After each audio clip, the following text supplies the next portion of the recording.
Hi, I'm Grace Pike. I'm back with 5 features, and today I'm sitting down with Dr. Blasky with Harvey Pediatrics. He's going to be talking about signs and symptoms that your children may be showing due to all the changes during this difficult time. Thanks for watching. So I've been practicing psychology for 30 plus years. Got my initial training University of Missouri in Columbia, Missouri, and been helping kids ever since. Coming here in a pediatric practice, that's what really piqued my interest as far as we got the medical avenue. This will really help, bring to grounding the behavioral health of these kids, so we can kind of hit all angles, working together as a team for the health of these kids. And my biggest passion really is family work. I just think that's such an integral piece of working with these kids and understanding. So a lot of times in my practice, actually what I'm doing is I'm combining multiple avenues. There may be some sessions where I'm doing cognitive behavioral therapy with a kid.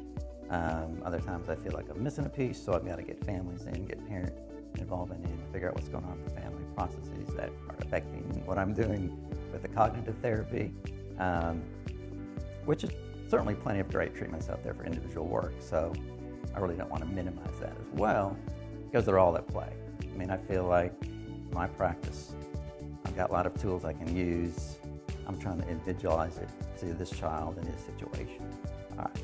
So with the COVID-19 pandemic, a lot of signs, symptoms may show up in your kids that tell us, okay, they're struggling, they're having a tough time. They're more anxious, they're more down, so on. The easy sign is that they tell us. They tell us, I'm freaked out, I'm stressed out, I can't take this, I can't believe this has been canceled, that's been canceled. My life is in shambles. So they out and out tell us that they're struggling. Some kids won't do that. Some kids can't tell that because they don't have the verbal skills and so on. So a lot of things that are going to show up are you're going to see physical symptoms. Some of those things are going to include they've got headaches that all of a sudden start popping up, tummy aches. They may have some GI issues that pop up. Sleep is a big one that's going to show up as an issue. They can't go to sleep. They don't want to go to sleep. They want to sleep with mommy. Those issues are very common. Appetite may change, may go up, may go down. Either one could occur. You also may see behavioral changes. And again, lots of options here. One may be see some acting out that's more often. They just become more stubborn, ornery, defiant. That often will show up with an anxious kid. Sometimes they'll be more restless. They'll be more fidgety. They can't sit still. They seem on edge. Conversely, there's sometimes you see kids that are going to withdraw more. They're going to be hiding out in their room constantly. You're never going to see them. So that's another change you may see. Toileting issues, sometimes bedwetting. Sometimes you'll see with older kids some regressive behaviors. They may start wetting more. They may start sucking their thumb more. So the range is quite broad. Now, to the extent that these are significant changes in what you normally see, and again, since that list was so broad, that's what you're really going to be looking for. Is there a change in my child? Is there some change in functioning that's worrying me? That this is just not like him. Something's going on here.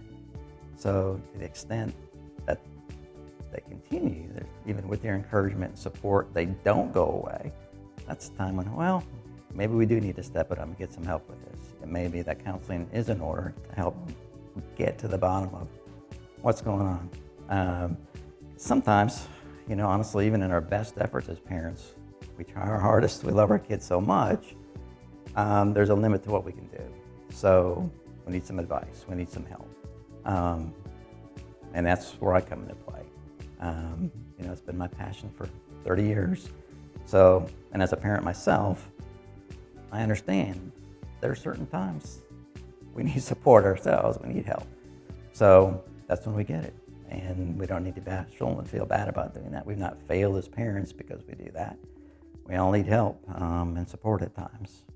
So here at Harvey Pediatrics, in addition to doing my therapy services with the children and adolescents, a big part of my role here as a team member is to provide psychological evaluations. And those are very wide-ranging, one of which behavioral issues, mood issues, anxiety, depression, help clarify diagnoses for treatment alternatives, looking at intellectual concerns, learning concerns, ADHD evaluations, autism evaluations are a big part of what I do to help clarify those diagnoses for parents that truly need them to gain the services that they need. When families come into Harvey Pediatrics and come in for an appointment with myself, the first session is going to be me asking lots of questions to get a good history, to get a good understanding what their concerns are, getting a history of that, and most importantly, what do they want out of it? What do people hope to expect? What can I do for you that's going to help you have a better life, feel better about what's going on in your family, feel better about what's going on with your child? Yeah. Currently, we're all going through the pandemic, COVID-19. It certainly affects families in a huge way because it's essentially turned our life upside down. We're not able to do many things that we could do, want to do.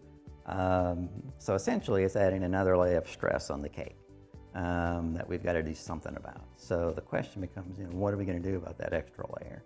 So to me, interestingly, in the families I've seen since this has started, my take on it so far has been the stress on the parents has actually been more than on the kids. There's a ton of adult issues that are hitting these parents so hard, whether it's direct health issues, got unemployment issues, I'm broke, how am I going to feed my family? So the adult stress, the parent stress has been immense. So interestingly, I really think my take on this is we need to break it down. If it's a young child, if it's a teenager, what really are they stressed about? What effect is this having on them that may be different than the parents? You got a 6-year-old boy, he may not have any clue that the family's gone broke. All he knows is that mommy's home, daddy's home. His worries may be very different, or he may not have any because he's just thrilled that mom and dad are home. You have a teenager, may have a whole different set of worries.